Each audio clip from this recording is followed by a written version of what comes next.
vendredi 4 novembre, Christophe Dicranian, le mari de Liam Di Benedetto, marseillais, Secret Story, a été placé en garde à vue aux environs de 19 h après avoir été interpellé au péage du Capitou, sur l'autoroute A8, dans le Var, à plus de 60 km de Nice, dans le cadre d'une enquête préliminaire pour des faits de trafic de stupéfiants, a indiqué à l'AFP. Une interpellation qui laisse penser qu'elle a peut-être eu lieu afin d'éviter à l'homme de s'enfuir. Certains blogueurs déclarent même qu'il a tenté de partir pour l'Espagne. Il était en effet attendu à la même heure au tribunal pour le délibéré du jugement qu'il a finalement condamné à 12 ans de prison. On l'a comme par hasard interpellé à 18 h 30, alors que le jugement devait être rendu à 19 h, et ce dans le cadre d'une enquête préliminaire. Ce n'est pas un procédé normal, a réagi l'avocate de Christophe Dicranian, jugé depuis le 24 octobre avec 12 autres prévenus, me Audrey Vazana. Christophe Dicranian qui, selon le procureur de la République Jean-Philippe Navarre, était à la tête du réseau où il jouait un rôle d'organisateur, a également été condamné à 50 000 € d'amende et à une interdiction de gérer pendant 5 ans. Il avait été épinglé dans le passé pour trafic de stupéfiants. En 2016, la police judiciaire de Nice avait découvert dans 3 box et au domicile des mis en cause 580 kg de cannabis, des véhicules volés ayant servi au transport de la drogue, 8 kg de cocaïne et 560 000 € en liquide.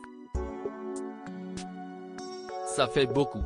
Sur la période de prévention, soit un peu moins d'1 an, ce réseau est suspecté d'avoir écoulé pas moins de 3 tonnes de cannabis, précisent nos confrères du Parisien.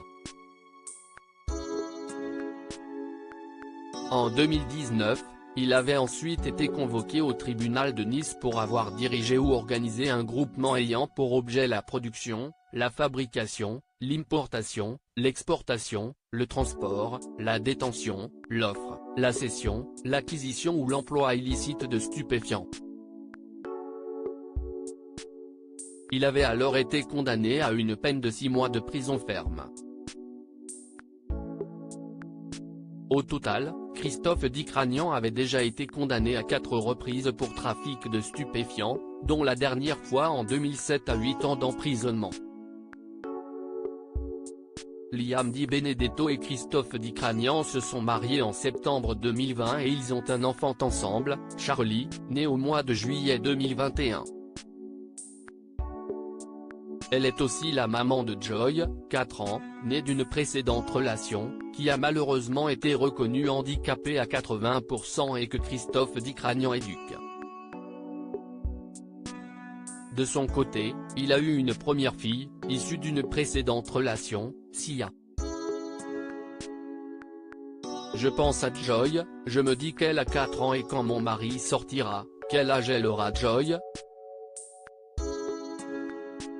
Même Charlie. Je pense aussi aux enfants de mon mari, au père de mon mari. À tous les gens qui l'aiment. Si est une horreur, a-t-elle lâché en larmes. Si est terrible, ça nous tombe comme ça, 6 ans après, avec des enfants au milieu. Jamie mon mari plus que tout, sa présence est indispensable, avait déclaré hier Liam, désespéré. Sur Snapchat, après le jugement, Liam a pris la parole, a fait part de sa tristesse déclarant qu'il s'agissait d'un des jours les plus durs de sa vie. Elle a récupéré un t-shirt avec l'odeur de son chéri et avoue mal vivre la maison vide sans lui. Elle a aussi précisé que son mari n'avait pas tenté de fuir en Espagne contrairement à ce qui a été dit.